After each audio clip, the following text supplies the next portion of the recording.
छत्रपती शिवाजी महाराज की जय। भवानी जय। शिवाजी जय। श्रीराम जय जय श्रीराम। शिवसेनेच्या पाठीशी जिचा सदैव आशीर्वाद आहे अशा करवीर निवासिनी आई अंबाबाईच्या चरणी साष्टांग दंडवत। छत्रपती शिवाजी महाराजांना मानाचा मुजरा, त्यांच्या पदस्पर्शाने पावन झालेल्या भूमीला वंदन आणि छत्रपती शाहू महाराज आणि तारा राणी यांनाही विनम्र अभिवादन आणि सद्गुरू संत बाळूमामा यांनाही वंदन। आणि माझ्या या सर्व शिवसेनेच्या सन्माननीय सर्व पदाधिकारी, सर्व मंत्री, शिवसेनेचे नेते, उपनेते, व्यासपीठावरील सर्व सन्माननीय मान्यवर आणि अतिशय विक्रमी रेकॉर्ड ब्रेक ही सभा यशस्वी करण्यासाठी आपण जमलेले सर्व शिवसैनिक बांधव भगिनी, आपल्याला मनापासून मी धन्यवाद देतो। खरं म्हणजे मला सांगितलं इथे बाळासाहेबांची एक सभा झाली होती अगोदर आणि त्यानंतर एवढी मोठी सभा या गांधी मैदानामध्ये पहिल्यांदा होती आहे आणि म्हणून मी तुम्हाला सगळ्यांना मनापासून धन्यवाद देतो। येताना पाहिलं की एवढेच माणसं रस्त्यावर आहेत। मी राजेशला म्हणालो, अरे बाबा हे सगळे रस्त्यावर माणसं, सभेत किती माणसं आहेत? तर बोले सभा तर ओव्हरफ्लो आहे, मैदानात जागा नाही। आणि सगळे लोक, राजेश आणि आपले दोन्ही खासदार चंद्रदीप नरके, सर्व व्यासपीठावरील सर्व सन्माननीय मान्यवर, यानी प्रकाश आंबेडकर आहेत आमदार, या कोल्हापूरच्या सर्वांची नावं मी घेत नाही, परंतु अतिशय शिवसेनेला साजेस आयोजन आपण या सभेचं केलेलं आहे। खरं म्हणजे आता 1.5 वर्षापूर्वी आपण पाहिलं की या राज्यामध्ये एक उठाव, एक क्रांती आपण पाहिली आणि या क्रांतीमध्ये, या उठावामध्ये 50 शिवसेनेचे आमदार माझ्या खांद्याला खांदा लावून उभे होते। मी त्यांना धन्यवाद तर देतोच, पण त्यातला एक आमदार, आमचा सहकारी अनिल बाबर यांचं दुःखद निधन झालं, त्यांना देखील भावपूर्ण श्रद्धांजली अर्पण करतो। आणि यामध्ये आपण पाहिलं की बाळासाहेब देखील कुठल्याही निवडणुकीचा शुभारंभ कोल्हापूर करवीर वासिनी अंबाबाईच्या आशीर्वादाने करत होते आणि बाळासाहेबांचे विचार, बाळासाहेबांची भूमिका आपण पुढे नेतोय। आणि खरं म्हणजे आता शिवसेना कोणाची आहे हे सांगण्याची आवश्यकता नाही।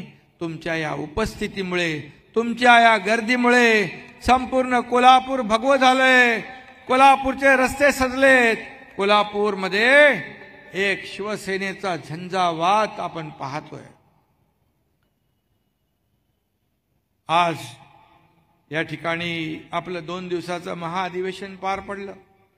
त्या महाअधिवेशनामध्ये आपण अनेक विषयाला हात घातला।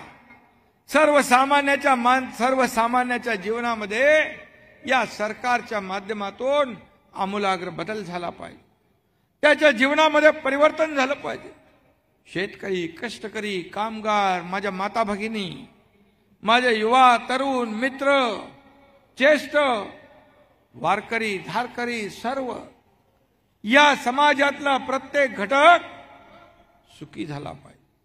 मी काल करवीर वासिनी अंबाबाईचं दर्शन घेतलं. मला सांगितलं कालचा दिवस फार महत्वाचा होता. घोड्यावर विराजमान, हाती धनुष्यबाण, अंबा मातेचं अंबाबाईचं दर्शन झालं. पत्रकार म्हणाले तुम्ही काय मागितलं? म्हणलं मी कधीच मागत नाही आणि आई अंबाबाईला सगळं माहीत. तिच्या आशीर्वादामुळेच या राज्यामध्ये या राज्याचा सर्वांगीण विकास होतोय. मी एवढंच सांगितलं, एवढंच साकडं घातलं, माझा शेतकरी बळीराजा याच्यावरची अरिष्ट संकट दूर होऊ दे, त्याच्या जीवनामध्ये चांगले दिवस येऊ दे, या महाराष्ट्रातल्या जनतेच्या मध्ये एक आमूलाग्र बदल, त्यांना सुख समाधान मिळू दे. शेवटी आज आपण सगळे या ठिकाणी उपस्थित झालात बाळासाहेबांच्या प्रेमापोटी, शिवसेनेच्या प्रेमापोटी. मी फक्त आज या ठिकाणी सभेला आलो नाही, मी महापुराच्या वेळेस आलो होतो. महापूरही आपण पाहिला. महापुरामध्ये देखील शिवसैनिकांनी झोकून देऊन काम केलं, मदत केली, स्वतःचा जीव धोक्यात घालून मदत केली. त्यावेळेस मी पाहिलं कोल्हापूरकरांचं प्रेम. मी आपल्याला सांगतो त्यावेळेस मी 10 दिवस होतो राजेश आपण इकडे, 10-12 दिवस मी नगर विकास आणि आरोग्य मंत्री होतो. गुरं ढोरं वाहून चालली होती. या ठिकाणी पावसाचं पाणी 2-2 1-1 मजल्यापर्यंत गेलं होतं. आणि कोल्हापूरकरांमधला मी तेव्हा माणुसकी पाहिली. त्याच्यातलं एकच मी तुम्हाला आपल्याला किस्सा सांगतो. रात्री 1 वाजता मला फोन आला. एक आपली गर्भवती भगिनी अडचणीत आली होती, अडली होती आणि पाणी सगळीकडे, कसं होणार? मी सांगितलं एनडीआरएफला आपल्याला जायला पाहिजे. एनडीआरएफ वाले म्हणाले रात्रीचं आपल्याला जाता येत नाही, रात्री रेस्क्यू करता येत नाही. मी त्यांना म्हणालो सकाळपर्यंत आपण वाट पाहू शकत नाही, तुम्ही येत नसाल तर हा एकनाथ शिंदे चालला. मी निघालो, एनडीआरएफचे लोक पाठवून आले आणि त्या महिला भगिनीची अडचण आपण दूर केली. हे देखील प्रेम पाहिलं मी. प्रेम म्हणजे माणसांनी इथल्या ज्या भागात पाणी साठलं होतं त्या ठिकाणी आपली गुरं, आपल्या गाई म्हशी पहिल्या मजल्यावर, दुसऱ्या मजल्यावर, वरती आपल्या परिवारासोबत ठेवल्या होत्या. मी एका ठिकाणी गेलो, वरती बघितलं. मी म्हणालो काय? बोले हे आमचा परिवार आहे, हे गोधन आमचं कुटुंब आहे. आणि मला खरंच एक समाधान, एक वेगळा आनंद, एक वेगळी कोल्हापूर वासियांच्या बद्दल एक जिव्हाळा आणि आपुलकी या ठिकाणी पाहायला मिळाली. एकीकडे 26 जुलैचा पूर आला, त्यावेळेस बाळासाहेबांना मातोश्रीवर एकटं सोडून 5 स्टार मध्ये जाणारे कुठं, आणि या कोल्हापूर मधले लोक या गोधनाला आपल्या बरोबर दुसऱ्या मजल्यावर घेऊन जाणारे कुठे? हा फरक आहे. आणि म्हणून त्या वेळेस देखील एवढे संकटात लोक असताना त्यांनी मला सांगितलं तुम्ही आम्हाला मदत करायला आलात, एक चहाचे 2 घोट घेऊन जा. अशा प्रकारचं प्रेम त्यावेळेस मला मिळालं. मनातला माणुसकीचा पाझर या ठिकाणी पाहायला मिळाला. ज्योतिबाचा गुलाल कोल्हापूर, अंबाबाईचा आशीर्वाद कोल्हापूर, खास बागेतली कुस्ती कोल्हापूर, शाहू महाराजांचा अभिमान कोल्हापूर, चपलेपासून फेट्यापर्यंतच्या मातीचा सुगंध कोल्हापूर, मिसळीचं वाटण कोल्हापूर, उसाचा मळा कोल्हापूर, राजकारणातला गेम कोल्हापूर आणि धनुष्यबाणाचा नेम कोल्हापूर. कोल्हापूर प्रमाणेच आज राज्यभरात फिरताना मला तिथल्या लोकांच्या डोळ्यात, त्यांच्या चेहऱ्यावर शिवसेनेवरचा आणि आपल्या सरकारबद्दलचा विश्वास पाहायला मिळतो, प्रेम पाहायला मिळतो. त्यांचा विश्वास हीच आपली कमाई आहे. बाळासाहेब सांगायचे 80% समाजकारण, 20% राजकारण. बाळासाहेब सांगायचे मंत्रालयात न बसता, फक्त मंत्रालयात आपल्या दालनात न बसता रस्त्यावर लोकांना भेटा, संवाद साधा. आणि बाळासाहेबांचं राजकारण, समाजकारण आपण त्यांचा आदर्श डोळ्यासमोर ठेवून काम करतोय. आणि म्हणून बाळासाहेबांच्या विचारांची ज्यांनी काही बेईमानी केली असेल, ज्यांनी शिवसैनिकांची प्रतारणा केली, ज्यांनी वैचारिक व्यभिचार केला, त्यांना कायमचं घरी बसवण्याची वेळ आहे.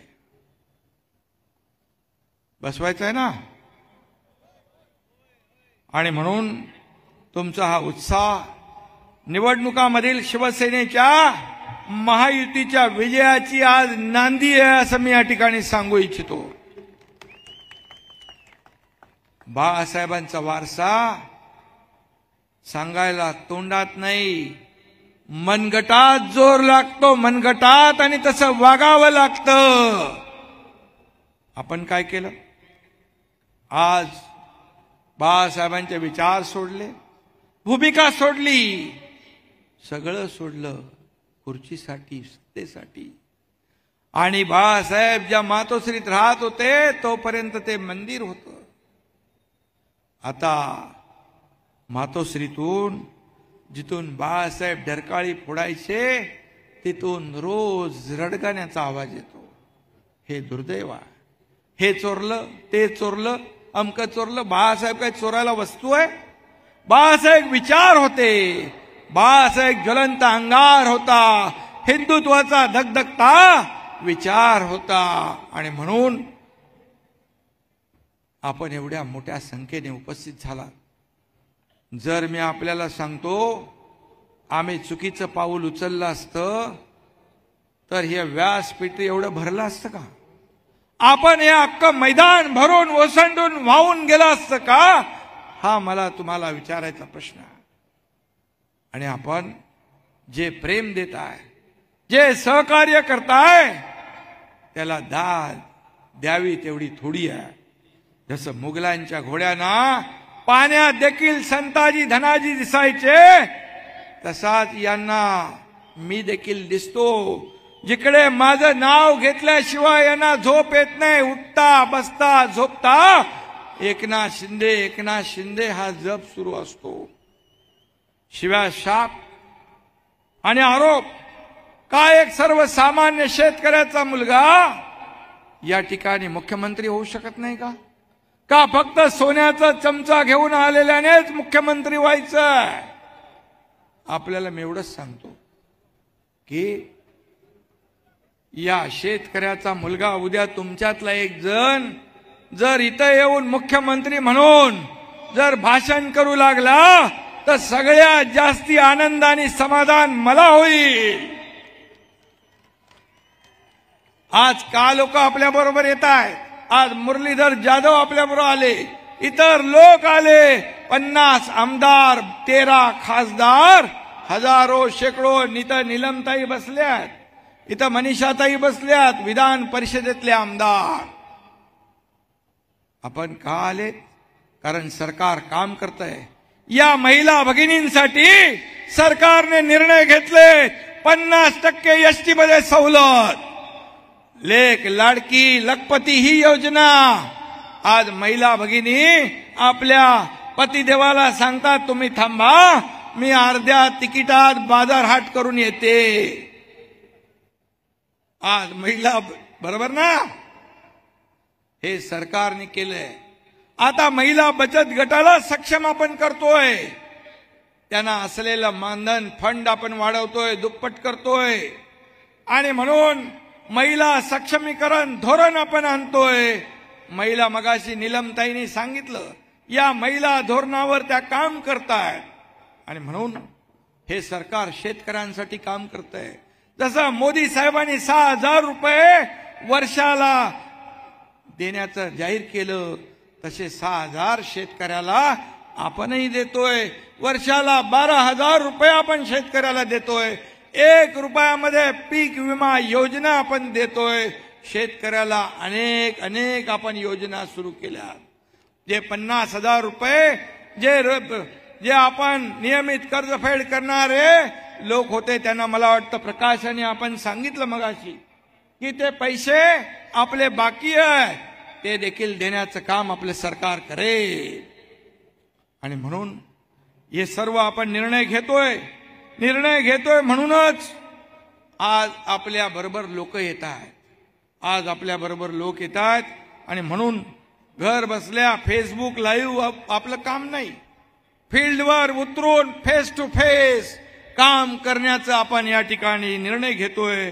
सर्वसामान्य लोकांना फेस करतो, शेतकऱ्यांच्या बांधावर जातो, महिला भगिनींना भेटतो, लोकांशी संवाद साधतो आणि लोकांना काय हवंय ते देण्याचा आपण प्रयत्न करतो. आपण या ठिकाणी निर्णय घेत असताना अनेक निर्णय आपण घेतले. हे सर्वसामान्यांच्या हिताचे निर्णय आपण घेतलेले आहेत. सर्वसामान्यांच्या आयुष्यामध्ये चांगले दिवस आणण्यासाठी आपण निर्णय घेतले. आणि म्हणून रोज सकाळी उठून जे एकच जप मोजतात खोके खोके खोके, मी आपल्याला सांगू इच्छितो शिवसेना आणि धनुष्यबाण आज आपल्याकडे आहे. शिवसेना आणि धनुष्यबाण आपल्याकडे आहे. असं असताना देखील उबाटाच्या लोकांनी मला शिवसेनेच्या लेटर हेडवर पत्र दिलं की आम्हाला शिवसेनेच्या म्हणजे तुमच्या खात्यातले 50 कोटी पाहिजे. तुम्ही आम्हाला 50 खोक्याचा आरोप करता आणि 50 कोटी मागता. मी एका क्षणाचाही विलंब लावला नाही. बोला यांना बाळासाहेब नको, बाळासाहेबांचे विचार नको, यांना पैसे पाहिजे देऊन टाका. ताबडतोब देऊन टाकले. थोडी तरी मनाची नाही जनाची तरी आपल्याला वाटली पाहिजे होती. कशाला आरोप करता आमच्यावर? काय अधिकार आपल्यावर? आणि म्हणून शिवसैनिकांना भावनिक करून आवाहन करून कायमचं लढायला पाठवतात. आणि शिवसेनेच्या कुठल्याही कार्यकर्त्याच्या पाठीशी उभे राहत नाही. मुरलीधर जाधव या ठिकाणी आले, त्यांनी मला सांगितलं अडचण, मी सांगितली त्यांना, म्हणाले तुम्ही फेस करा. जेव्हा एखादा शिवसैनिक अडचणीत येतो तेव्हा त्याला सांगायचं तू तुझं बघ. असं कुठं असतं? असा कुठं पक्ष चालतो? अरे पक्षाच्या प्रमुख नेत्याने अडचणीत आलेल्या कार्यकर्त्यांच्या पाठीशी खंबीरपणे उभं राहायचं असतं. तेव्हा पक्ष मोठा होतो. आणि हा एकनाथ शिंदे आज प्रत्येक शिवसैनिकाचं खच्चीकरण होऊ नये, शिवसेना वाचावी, धनुष्यबाण वाचावा, म्हणून आम्ही निर्णय घेतला. आणि तो निर्णय आज लोकांनी मान्य केला. निर्णय घेतला तो लोकांनी मान्य केला म्हणून हजारो लाखो लोक सोबत येतात. आणि आपल्याला एकच सांगतो, ते शिवसैनिकांच्या पाठीशी, कार्यकर्त्यांच्या पाठीशी उभे राहत नाही. जेव्हा त्यांच्या वैयक्तिक कुटुंबावर जेव्हा प्रसंग येतो तेव्हा मात्र ते काही करायला तयार होतात. एक किस्सा आपल्याला सांगतो. दिल्लीला गेले अशोक चव्हाण आणि अजित दादा पवार यांच्या सोबत. आतमध्ये मोदी साहेबांना भेटायला गेले. बाहेर मराठी बाणा दाखवला आणि आतमध्ये घालील लोटांगण वंदीनं चरण केलं आणि सांगितलं आता आपण युती करू, मी सोडतो सत्ता. इकडे आल्यानंतर मी त्यांना वारंवार सांगत होतो आपण युती, महायुती ही लोकांनी महायुती केलेली आहे, आपल्याला युती म्हणून निवडून दिलंय. मला म्हणाले उरलेली 2.5-3 वर्ष आपल्याला मिळतील का? म्हणजे तुम्हाला सत्ता पाहिजे, खुर्ची पाहिजे, त्यामुळे तुम्ही जे म्हणता की अमित भाईंच्या बरोबर बंद दरवाजा आड चर्चा झाली, हे पूर्णपणे खोटं आहे, स्पष्ट होतं. आणि म्हणून मी त्याच्या आणखी खोलात जाऊ इच्छित नाही, परंतु एवढंच सांगतो, सत्तेसाठी हिंदुत्व सोडलं, बाळासाहेबांचे विचार सोडले, सावरकरांना सोडलं, देशद्रोही आणि देशाच्या विरोधामध्ये असणाऱ्यांची हात मिळवणी केली. आणि आता निवडणुका आल्यावर त्यांना पुन्हा हिंदुत्वाची आठवण झाली. आता यांना राम आठवला. पहिले म्हणायचे मंदिर वही बनाएंगे, तारीख नहीं बताएंगे, असं मोदीजींना चेष्टा करायचे. मोदीजींनी मंदिरही बनवलं, तारीखही सांगितली, उद्घाटनही झालं. म्हणजे काय? मुंह में राम बगल में छुरी, जो राम का नहीं वो किसी काम का नहीं, हे आपल्याला माहित आहे. आपलं उलट आहे. मुखी राम आणि सतत काम. हे लोकांना काम पाहिजे, लोकांना आरोप प्रत्यारोप नको. लोकांना तुम्ही काय करताय ते पाहिजे. आणि घरी बसलेल्या लोकांना लोक पाठीशी उभे राहत नाही. फील्डवर काम करणाऱ्या माणसाच्या, कार्यकर्त्याच्या मागे लोक उभे राहतात. आणि आपले जे शिल्लक लोक आहेत, आमदार खासदार, त्यांना थांबवण्यासाठी रोज सांगायचे, रोज ज्योतिषांचा पाडा वाचायचा. आज सरकार पडणार, सरकार स्थापन झाल्यापासून आज पडणार, उद्या पडणार, परवा पडणार. सगळे ज्योतिषी थकले, पण सरकार काय पडलं नाही. सरकार तुमच्या आशीर्वादाने अधिक मजबूत झालं, अधिक मोठं झालं, अधिक ताकदवान झालं. आणि म्हणून आज इंडिया आघाडी केली आहे. अरे मोदीजींच्या विरोधामध्ये तुम्ही सगळे एकत्र आलात, पण पंतप्रधान पदाचा उमेदवार पण आपण ठरवू शकला नाही. आणि म्हणून त्या इंडिया आघाडीचं पण एक एक करून सगळे सोडून चाललेत. कुणाच्या जोरावर, कुणाच्या बळावर तुम्ही या देशाचे प्रधानमंत्री मोदीजींना आव्हान देताय? मोदीजी कुठे? त्यांचं काम कुठे? त्यांनी या देशाला पूर्ण जगामध्ये सन्मान प्राप्त करून दिलाय. आपली अर्थव्यवस्था मजबूत केली आहे. 10व्यावरून 5व्यावर आणली, 3ऱ्यावर आणतायत. $5 ट्रिलियन स्वप्न त्यांनी पाहिलं. आणि तुमच्या सदिच्छा, शुभेच्छांमुळे, आशीर्वादामुळे या महाराष्ट्रातून पण $1 ट्रिलियन स्वप्न पूर्ण करण्याचं काम आपलं सरकार करेल. आणि म्हणून आज लोक म्हणतात, हे सगळं होत असताना कुणाला तरी प्रधानमंत्री होण्याची स्वप्न पडतायत, कुणाला अर्थमंत्री व्हायचं स्वप्न पडतायत, एक दुसऱ्याला प्रधानमंत्री अर्थमंत्री बनवतायत. हास्य जत्रा कार्यक्रम असतो, त्याला पण टफाईट होईल अशा प्रकारचं त्यांचं स्वप्न आहे. आणि म्हणून या त्यांच्या त्या सभा पाहिल्या आपण, मैदानातून चौका सभावर आल्या. काल परवा त्यांनी स्वतःलाच काय म्हटलं तेही आपण पाहिलं. मला वाटतं ते काय म्हटलंय आपल्याला माहित आहे स्वतःला. त्यांच्या भाषणामध्ये मुख्यमंत्री म्हणायच्या ऐवजी दुसरंच काहीतरी म्हटलं, मी बोलत नाही. आणि त्यांनी मला वाटतं आरसा पाहिला असेल. वारसा वारसा वारसा म्हणता, तुम्ही पहिला आरसा पहा. आणि म्हणून काँग्रेसच्या 50-60 वर्षामध्ये जी कामं झाली नाहीत, तो विकास गेल्या 10 वर्षामध्ये देशाचे प्रधानमंत्री मोदी साहेबांनी करून दाखवला. त्यांनी राम मंदिरही बांधलं, 370 कलमही हटवलं. आज त्याच्या आपल्या महाअधिवेशनामध्ये आपण दोन्ही ठराव केले, मोदी साहेबांच्या अभिनंदनाचा आणि गृहमंत्री अमित शाह साहेबांच्या अभिनंदनाचाही ठराव केला. तुम्ही तर एक शब्दही काढला नाही. बाळासाहेबांचे स्वप्न ज्यांनी पूर्ण केलं त्यांच्याबद्दल बोलायचे धाडस दाखवत नाही. आणि म्हणून पुन्हा एकदा या ठिकाणी फिर एक बार मोदी सरकार अशा प्रकारचं लोकांनी गॅरंटी दिली आहे. मोदी गॅरंटी जशी चालते, कारण आपण महायुतीतले आहोत.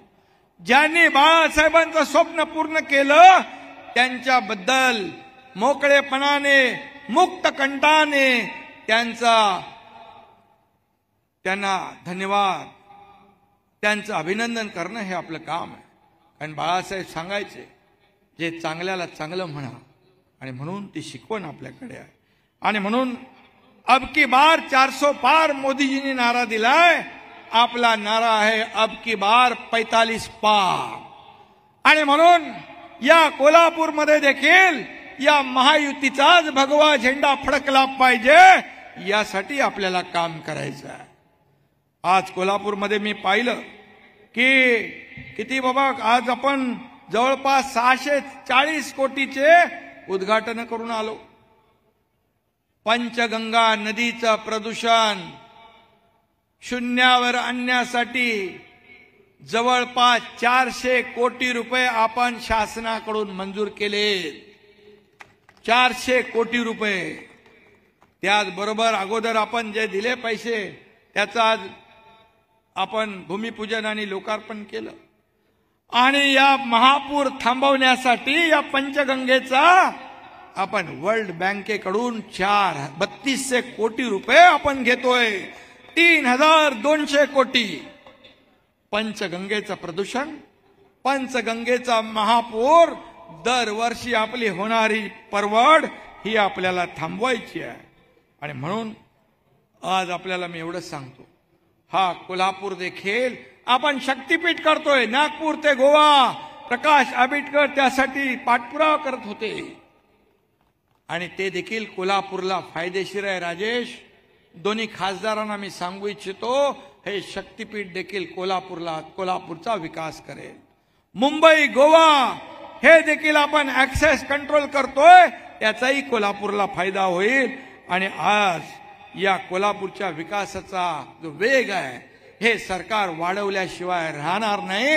आणि त्यासाठी जेवढा लागणारा निधी मुख्यमंत्री म्हणून या ठिकाणी सांगतो, कमी पडू देणार नाही. या कोल्हापूर मधले रस्ते चकाचक झाले पाहिजे. मी दिलेला शब्द पाळतो हे तुम्हाला माहित आहे. कोल्हापूरकरांचा टोल मी हटवणार म्हटलं होतं, हटवून दाखवला. आणि म्हणून आज मी एवढंच सांगतो, मराठा आरक्षणाच्या बाबतीत देखील मला इथे कोल्हापूरमध्ये काल लोक भेटले. मी शपथ घेतलेली आहे, मराठा आरक्षण हे देण्यासाठी कायद्याच्या चौकटीत बसणार, टिकणार, कायद्याच्या कसोटीवर टिकणार मराठा आरक्षण हे सरकार देणार. त्यासाठी 20 तारखेला विशेष अधिवेशन आपण बोलवलेलं आहे. हे मराठा आरक्षण देताना आपला ओबीसी समाज असेल, इतर समाज असेल, त्यांना कुठेही धक्का न लावता, त्यांच्यावर कुठलाही अन्याय न करता या मराठा समाजाला न्याय देण्याचं काम हे सरकार केल्याशिवाय राहणार नाही, हा शब्दही मी दिला आहे. आणि म्हणून मी आपल्याला एवढंच सांगतो की कोल्हापूर वासियांसाठी MIDC मंजूर झाली आहे. इथे रोजगार आला पाहिजे. दावोसला जाऊन 3,73,000 कोटीचे आपण करारनामे केले. 3-4 लाख लोकांना रोजगार मिळेल. या कोल्हापूरमध्ये देखील उद्योग मंत्र्यांना सांगितले, जेवढ्या आपल्याला किती इंडस्ट्री, मग किती MIDC मंजूर झाल्यात? 7 MIDC आपण कोल्हापूरमध्ये मंजूर केल्यात. हजारो लाखो लोकांना, तरुणांच्या हाताला काम मिळेल.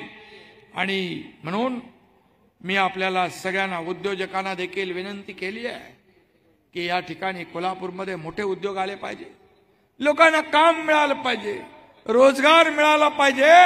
इथला माणूस मुंबई शहरात, इतर शहरामध्ये नोकरीसाठी जाता कामा नये. जो गेलाय तो वापस आला पाहिजे, ही भूमिका सरकारची आहे. त्याचबरोबर यामध्ये पन्हाळा, शाहूवाडी या डोंगरी भागाला देखील त्याचा लाभ होईल. इचलकरंजीला स्वच्छ आणि मुबलक पाणी देण्यासाठी देखील सरकार कटिबद्ध आहे. ही जबाबदारी सरकारची, आमची आहे. आणि म्हणून मला निस्सारणाची जी आहे योजना, त्याला देखील आपण नगर विकास विभागाच्या माध्यमातून पैसे देतोय. राधानगरी याला, दाजीपूर पर्यटनाला चालना देणारा आराखडा तयार होतोय. तीर्थक्षेत्र विकास आराखडा होतोय. अंबाबाई आणि ज्योतिबाचा विकास या ठिकाणी आपण करतोय। तिरुपती बालाजीच्या धर्तीवर ही करवीर वासिनी अंबाबाईच्या देवस्थानाचा विकास आपल्याला करायचा आहे। पंढरपूरचा देखील विकास आपल्याला करायचा आहे। ज्योतिबा देवस्थानाचा विकास आपल्याला करायचा।